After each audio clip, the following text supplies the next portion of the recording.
My name's Jack. And I'm Tay. And you'll be seeing a lot more of us on the channel. You know, we're recently college educated and graduated. You might be used to seeing this man's face.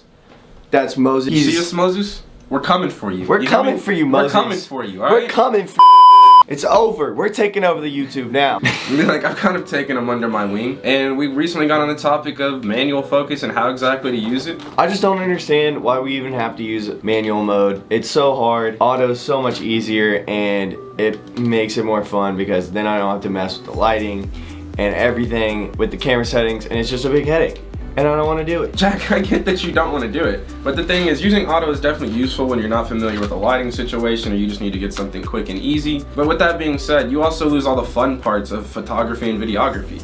With manual mode, you can make sure that you're getting that nice juicy depth of field. You can make sure you're getting all the vibrant colors in there. You'll have more detail in your image or your video because you can shoot in RAW, you can shoot in C-Log.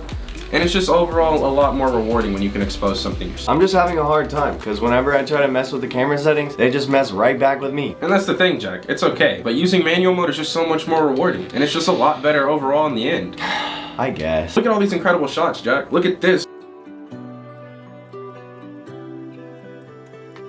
And now look at this.